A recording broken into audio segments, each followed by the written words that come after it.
Welcome back to our Eliminating Loops series. This is part 3. In part 2, I talked about vectorization as the primary way that R has made it so we can avoid loops. The loops are being conducted in the background with high-speed compiled code. But even with vectorization and vectorized functions, it sometimes would appear we still need a loop. So consider here this following matrix that I've set up. Here it is. I've created 4 columns. Suppose that we developed a new statistic based on squaring the difference between the mean and the median. Squaring, of course, helps us look at the size of differences regardless of whether the mean is above or below the median. It will get rid of the negative signs and make everything positive. This statistic should be small for symmetrical distributions, but get larger for skewed distributions. So it could be a useful statistic. Here's a function for our new statistic. Take a look. It's pretty easy. I took the mean of y, which of course the mean is a vectorized function. I took the median of y, also vectorized. I subtracted one from the other, and then I took that difference and squared it, and squaring itself is vectorized. So I've got 3 vectorizations going on, helping me avoid the loops that otherwise we would need, but because we work in a vectorized environment, we don't even think about that we would need those. Let's go ahead and create this function. Perfect, I got no errors on it. Now I want to apply this function to the first column of my matrix. So here's the first column. I'm using the subsetting, a reminder how that works with matrices. By putting the nothing for the row, it will give me all rows, and then comma, the first column. So here it is. Here's the vector that is all rows, first column.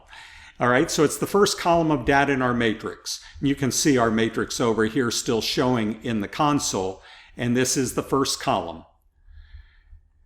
Now, here's what I get if I calculate my new statistic on this first column of the matrix. I get 0.25. So far, so good. Now, suppose I want to apply this function to each of the columns of my matrix. Well, there's only 4 of them, so I could do this. I could run that function using 1 for the first column, 2 for the second, 3 for the third, 4 for the fourth. Let me do that. And here's what I get. That works, but what if I had 100 columns? Yikes, that's a lot of cutting and pasting and then changing the column numbers. Instead, I could use a for loop. For loops are a bit like functions because they hide what's going on inside them.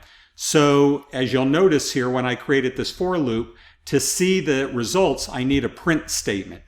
So here's what I'm doing. Let's take a look at this now that you've learned a little more about for loops. For I is going to go from 1 to the number of columns in my matrix. So in this case, I only have 4 columns. So it's going to be 1, then 2, then 3, then 4. And notice when I run the function for my matrix right here, where I'm running the function, that I'm using I as the second subscript there. So it tells me first column, second column, third, and fourth as it loops around. First loop will be first, second loop will be 2, then 3, then 4, and that will print all the columns. And that would work just fine even if I had 100 columns. So this for loop would work.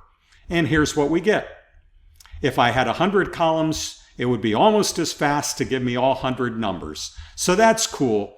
It would work whenever I have 4 columns or 400 columns. Yet I used a for loop, and this video series is about getting rid of for loops or loops entirely. So let's get rid of it. The apply function in base R will apply our function to every column.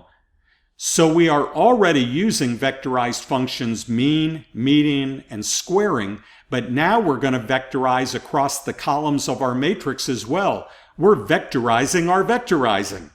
When you look at this, you'll wonder what the number 2 is doing in this. That's telling R to vectorize across the second dimension of our matrix, which is the columns. If I had used a 1, it would have done this for every row instead of every column. So you could use it either way depending on what you need. Here we go. Okay, there are the numbers. Works just great. But the apply function only works with matrices and arrays. As you know, we usually read our data into a data frame. So let's put the same data in a data frame. All right, so here I put the same numbers, but this time I've talked about it being variable y1, variable y2, y3, y4. So here we go. Okay, there it is, y1, 2, 3, and 4. That looks more like what we're used to with data. We can see our 4 variables, and now we want to apply our function to all 4, but we cannot use apply because this is a data frame. But we can use lapply. The L in lapply stands for list, and this function works with any list. Now you know that a data frame is a special list with equal length vectors. So we can use lapply to data frames, or we could use it to any kind of list even if we didn't have equal size vectors. So here I'm using lapply with my data frame and the function, and here's what we get. There's the results, and they're the same numbers. So far, so good, but when you look at that, we got what we wanted without a loop, but one concern might be is that the output is also a list, and you probably didn't want to deal with a list for these 4 numbers. We probably would prefer a vector. This is where you can use sapply. Sapply to the rescue. It does the same job as lapply, but returns the results in a more simple vector. I think the S might refer to simple in sapply. So here I'm going to use sapply. Here's my data frame. I'm calling my function. This can be any function. I'm showing you here it's one I created. And now we get the variables out listed in a nice vector with the names of each being the names of our variables that we had in our data frame. Finally, one more thing to show you. Consider the HSV2 data. Let's go ahead and read that in. What if we wanted to use our function on math scores by SES? All right, think about this a moment, what it would take. You could separate out the 3 different levels of SES into 3 data sets. You could envision doing that. You could use a logical operator where you say SES equals 1, SES equals 2, SES equals 3. You could save this each in a separate data set. And then when we're done, we could use our function to look at the square of the mean and median differences of math scores in all 3 data sets. Suppose, however, that we had, instead of SES, a categorical variable that had 20 categories.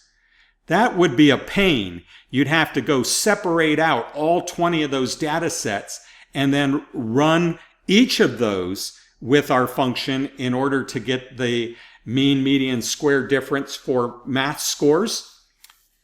Then we might be tempted to save ourselves some trouble by using a for loop that would separate out the different categories and maybe another for loop to go through each of the 20 data sets to calculate the statistics. So you get the picture? A for loop that would separate out 1, 2, 3, 4, 5, 6, 7, 8, all the way through 20 different categories, and then another for loop to go back to those same 20 data sets and calculate the statistic. That would probably be easier than doing all 20 data sets by hand. But look, this is easier yet. I'm using the tapply function. I want to get the function applied to math separate for the different categories of SES. And there they are. So now I have the mean minus median square difference for SES 1, 2, and 3. The tapply function vectorizes our function not only for the variable of interest, math, but another time for the grouping variable SES. 2 vectorizations for the price of 1. So these are the methods of asking for a vectorization in base R and thus avoiding loops: apply, lapply, sapply, and tapply. So what are we doing with this information in our unit about the tidyverse? The tidyverse makes things nicer yet, as we will see in part 4.